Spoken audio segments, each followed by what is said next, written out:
welcome Jerry Grandmaster Fast Responsiveness over here at another episode of Emily Power Talk Sport Karate Illustrated at the Dojine. This time we're going to the Mid-America and the South. That's right. So this gentleman back in the days was able to represent the United States overseas, beating guys like Alfie Lewis from what I understand. But you know what? It's better to hear it from him. I don't know all the particular details, but we're going to find out the past, present, and future of Master Rudy Smedly. Are you on, sir? I am, Jerry. Thank you very much for that introduction. How are you? Well, it's my sincere pleasure. Now, of course, you know, challenges come about, and you're busy. Thank God for that, and so are we over here. But we really appreciate the time for you to share some of your information.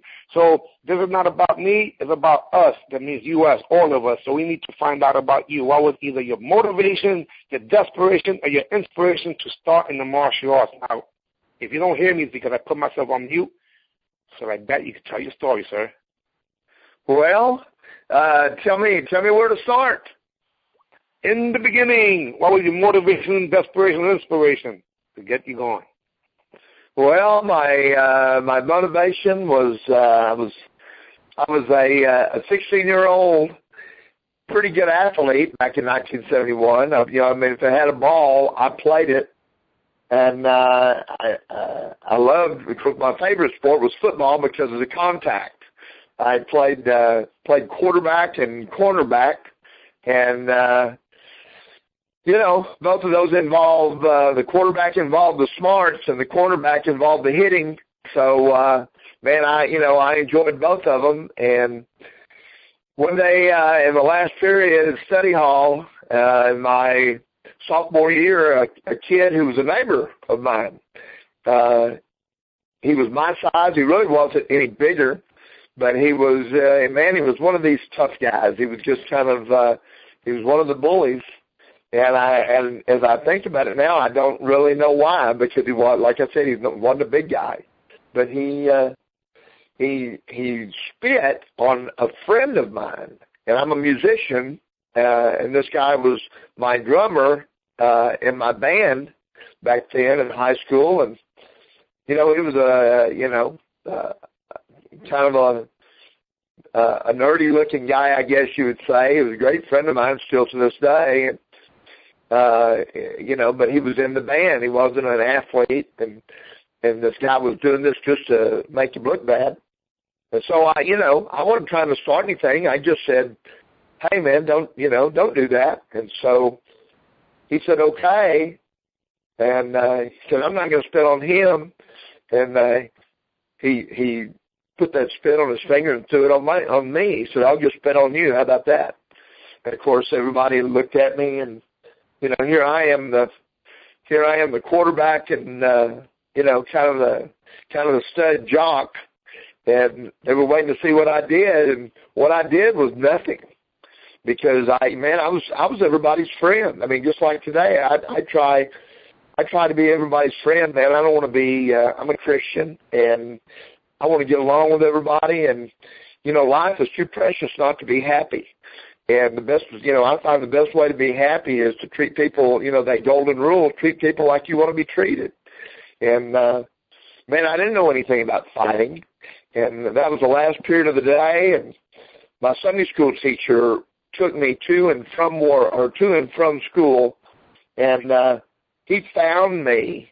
I was supposed to be down in the field house after school, but man, I was so traumatized, Jerry, that I went and got in some school bus. I had no idea where it was going, and I was curled up in the back seat of the school bus crying, and somehow my Sunday school teacher that, like I said, took me to school and picked me up, took me home every day, found me, and he took me to my first karate lesson that night at the downtown Fort Worth YMCA, where Grandmaster J. Pat Burleson and Grandmaster Billy Breimer and Carol Murphy there was 3 black belts that were in there by themselves working out, and they didn't have any students yet.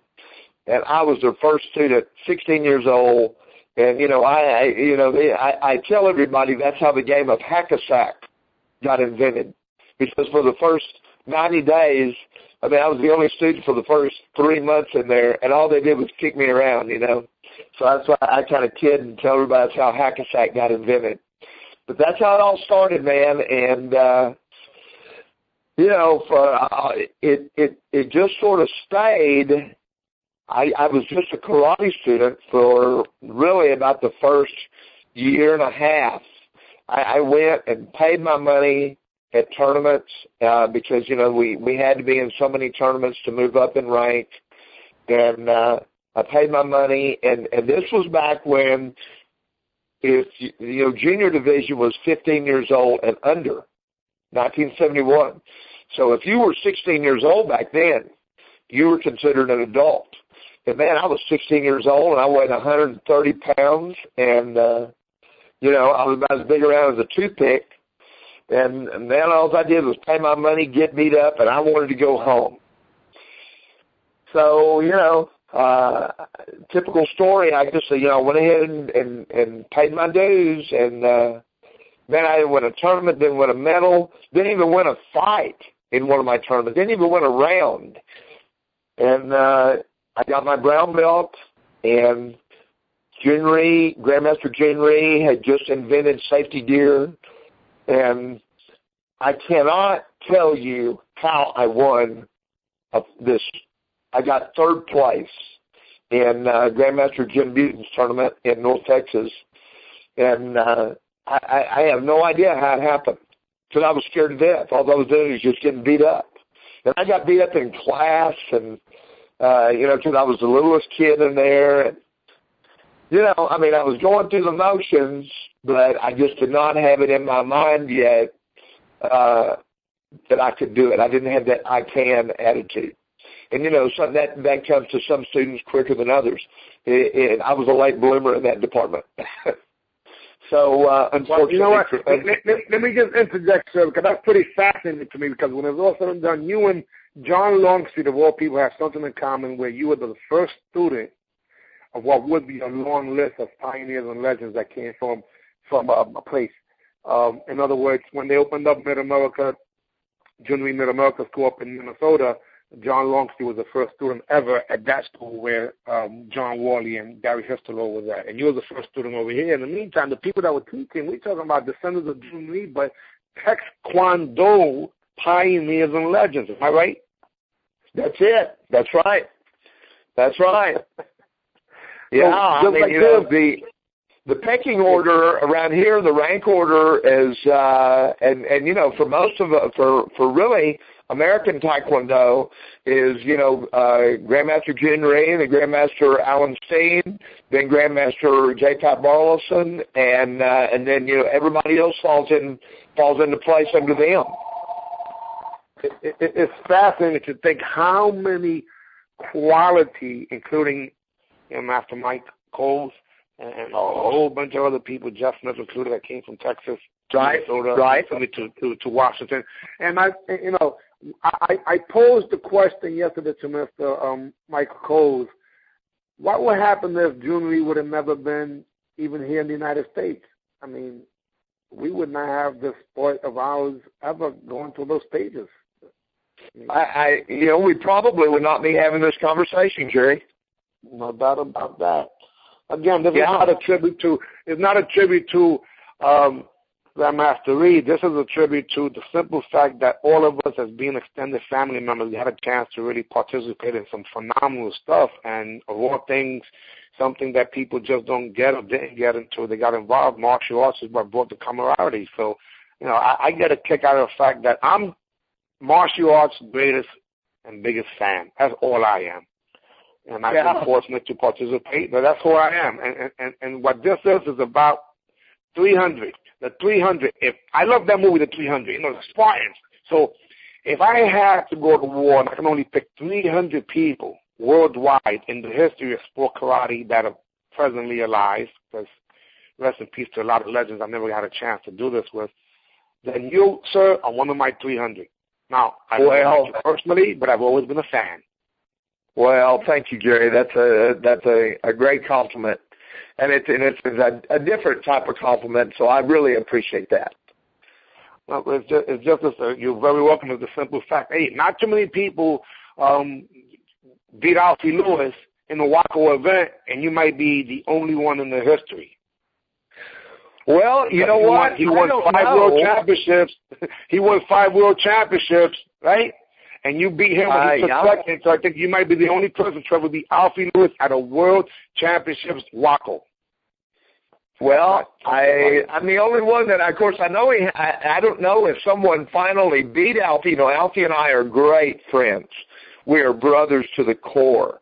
And it, you know, it's a great tribute, as you know, that people that, but I mean, I never disliked Alfie. I mean, you know, we had, it was never a feud, a running feud, but, you know, we tangled. We first had our first bout in '83, and it was in the quarterfinals at the Waco World Championships, and it went to overtime. And, you know, it's still controversial in my mind. And I mean, I'm happy for him to win, and I'm happy for you know, for it to have turned out the way it did, because it made me a better competitor. But you know, it's just it's one of those deals that you know, that in '85, you know, like I said, it went to overtime in '83, and in '85 I got him, and I'm still waiting to see the film on that one, man. I mean, I've got still pictures of it, but I'm still waiting to see the film of that one. And then we were going to have the tiebreaker in '87. And man, I had the Polacks, the Polish people, man, the competitors from Poland. I was wrapped up by the poles. Man, I got beat in full contact and in points by Polish fighters. And I was defending champion, and I got beat in the first round, man. I got beat in the first round. I don't know what happened. I don't know. It's just one of those deals. You've been there, you know. It just happened. But and Alfie went on. Alfie did his part. Alfie he was waiting for me at the finals, but I got beat in the first round, and of course I was in his corner all, you know, for the rest of the tournament. And I think I got my first fan letter, if you can believe this. I think I got my very first fan mail from Alfie Lewis in '83 or '84 after he beat me in overtime. And I thought, wow, man, who would send me fan mail? And it was from my brother Alfie, and you know, he's the real deal, man. He cares about people, and that's the biggest thing in my mind. He cares about martial arts, just like you, and doing what you're doing with this. You know, Lord knows we're not doing it for the money. You know, he cares about martial arts. He cares about his students, and that's another deal. There's so many black belts that you know that they care about martial arts, but it's a selfish caring. They want the best for themselves, and that's where it stops. And you know, to me, the real great ones are the ones that care about the art itself, like yourself, like Alfie, and so many that, you know, look at Jeff Smith, look at Bill Wallace, look at, you know, I mean, all these guys, man, that have gone ahead of us, that set the bar for us. And, you know, that's what it's all about. And that's, you know, it reminds me a great deal of my Christian relationship with the Lord, is that, hey man, you know, I'm not just trying to get myself to heaven. Man, I want all my friends to be there, because I know it's a great place. So same thing with amen to that. Yeah. Let me just interject for a second, because look what starts to happen. Like, we start to have a conversation. I say this is about you, meaning us, and then exactly what you are paraphrasing right now is the truth. Now we're talking about giving kudos to the people, the pioneers and legends that came before us, that we stand on the shoulders of. Those giants we stand on the shoulders of. You know, and the common denominator that I notice when you really get honest with us is we were scared little boys that didn't want to get hurt and learn how to do something that made us feel like Superman, even though we were really Clark Kent. And martial arts is the common denominator. Yeah. You know, it's wonderful. So now, all right, we got, guys, I apologize for those of you listening. We got a little bit ahead of ourselves because Alfie Lewis and I were supposed to fight at the World Championships Waco in 93, but I ended up taking third to, it wasn't a Polish, but it was close to it. I think it was a Hungarian, officially, but that's a whole other story. When it's all said and done, so now here you are, you're a teenager, you're competing at Grandmaster Reed's tournament, not the Nationals in D.C., but actually in Texas where he first came through, and you placed third place, but it's all a blur. You don't have it on 8 millimeter. You don't have it on film, so you can't go back to it. But who was competing during that time? Mention some of those names that you were competing against. And you were a little bit unclear. Which time was it again? What years? I apologize. The first time you actually placed at the tournament that Grandmaster Reed had in Texas. Oh, okay. Who were some of the competitors? Paul McCullough. I was a brown belt. Paul McCullough and Jim Buten, of course, Grandmaster Buten, who just got promoted to 10th degree about a year and a half, 2 years ago by Mr. Burleson. He's a J. Pat Burleson, Grandmaster Pat Burleson product, as almost everyone is in Fort Worth. Anyway, Paul McCullough was a great competitor. Trying to think of some of the other brown belts. Back then. Even in the black belt division, you didn't compete with them using the brown belt division. But what do you remember about that event? Who was the competitors in the black belt division that might have won? Well, Demetrius, the Greek of Anos, number one. Man, he was about 3 years ahead of me, and I used to watch him, and just I'd go back to the Christ School and practice what I saw, and of course I'm 6'4", and back then I weighed 150 pounds, and of course Greek was maybe 5'7", 5'8", and weighed 160 pounds. But he was, to me, he was the greatest competitor that ever lived. And of course he passed away years and years ago. But there were so many, Jerry. How about if I say this? As great as he was as a competitor, what a teacher. His students, my gosh. Yeah. The who's who of full-time fighters. Very few students, Jerry. Very few students. Because Greek only knew one way, and that was the pedal to the metal, man. And only the strong survived. And, just look at the list. You got Grandmaster Raymond McCallum. Then you got Billy Jackson, who is arguably the best full-contact fighter of all time. The only person that ever beat Benny Urquidez was Billy Jackson.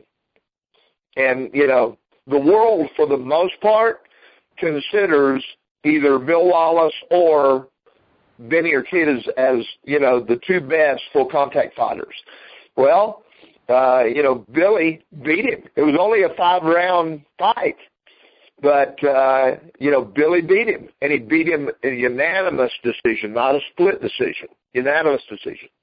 And then, again, going back to Raymond, arguably the best point fighter of all time, and of course, Raymond went on to be a world champion in full contact as well. So, both of these guys came out of Demetrius Avanos's stable, and then you've got Tim Kirby, who was, a great fighter, a great point and full contact fighter. Guy Mesker, who went on to win not only in points and full contact, but was one of the UFC champions. I don't know if you knew that or not. Or if you know, Guy? All those guys, and in addition to that, we have Troy Dorsey, the only guy. Let's talk about him for a second. Part of the family. Yes, Troy. Troy came up. Troy's 10 years behind me. So, Troy came up, and Greek took Troy under his wing. He took me under his wing from Fort Worth, and he took Troy under his wing from Fort Worth. And and I'll tell you another one that he took under his, he didn't really take under his wing, but he admired and really liked personally. And that was, our dearly departed brother, Grandmaster Adams Robinson, who was he was about a year ahead of me in training. He got his black belt about a year ahead of me, and him and Greek, they never fought at full contact, but every time they fought in points, Jerry, it was full contact. And Greek not to forget anybody, but there wasn't a guy he wasn't too shabby. I mean, he did win the super lightweight kickboxing champion by the name of Cliff Thomas. That might have been part of that group. Oh, without a doubt, without a doubt. And of course, Cliff is from El Paso and living here in the DFW area now. And Greek trained him, and Cliff's a smart guy, so he picked his trainer well. And you just couldn't have picked a better trainer than Greek. If you want to be the best, be with the best. And he did. And Greek was on his way to Cliff's fight in Atlantic City when his plane crashed, and he passed away. So, wow. Yes, Cliff Thomas, thank you for, I should not need a reminder of that. Yeah. Well, this is what it's all about. There's so much information here that quite a few people just don't know. And let me tell you what motivated me to do this a few years ago. If you see our brother there, Ray McCallum, I did not, actually did two with him as far back as 6 years ago, and then I had to drop it and life got in the way. Joe Corley and a bunch of other people that were the original ones. But what happened recently, I was at the Battle of Atlanta, and I've been fortunate in the past to be a pretty decent competitor myself. And I know that. Well, okay. This is going to sound a little funny, but if anybody knows who I am, sometimes I don't know who knows who the heck I am because I don't know. You don't know, right? I mean, but I've been wow. Rudy Smedly knows who I am. That's kind of cool, right? Check that out. You guys listening? Listen, brother. I'm glad you came up in a different era. Let's just put it that way. Oh my God. Well, how's that? I believe if somebody deserves credit, I believe they ought to get credit. And after I retired in '87, I heard your name multitudes of times. And and of course I was kind of late getting on the computer and stuff and being able to follow people, but still I was hearing your name here in Texas, Jerry Fontanez is, taking it to him. And so, kudos to you on that, brother. Got a way to, not only are you carrying the torch as, from the fighting standpoint, but also you're carrying the torch on continuing to help martial arts grow and to educate people on martial arts and the history and the people that made it what it is, including yourself. Well, I highly appreciate that. So this is what happened. I'm sure you would agree. You had the Battle of Atlanta, which is historical event. You can't get, besides the Taekwondo people in the Chuck Norris operation, then you would probably have to add as one of the dominant forces would be anyone who came with Joe Corley and Vitale and everybody else. I mean, that's the way I saw it. My God, the South was Joe Corley in terms of Southeast, and everybody else that came in, right? Okay. So that being the case, I'm at the Battle of Atlanta, and two of the modern day, if it makes any sense, if it adds up to it, the modern day media for sport karate, or what is known as sport karate today, interviewed me that day. But while they interviewed me, they walked past at least 15 or 20 people they should have been talking to before me. But they don't know who those people are. I'm like, are you kidding me? I'm in awe to get a chance to speak to these people who I have read about or seen maybe once in a lifetime. And they talking to me, and I'm like, you know what? That's not. I'm thinking in my head, this is horrible, and there's the generation gaps. And then I'm saying, but there's no. Where's the Wikipedia for karate? You know, where's the historical